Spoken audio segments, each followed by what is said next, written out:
सुखिनो भवन्तु समस्तलोका सुखिनो भवन्तु समस्तलोका सुखिनो भवन्तु Om.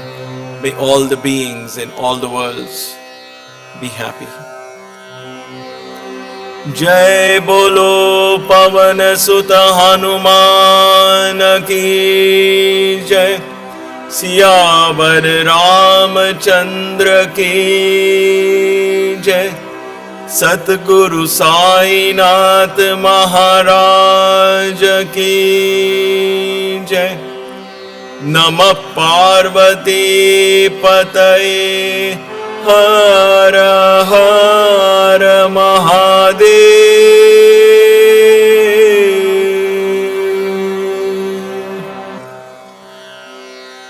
ओम शांति शांति शांति।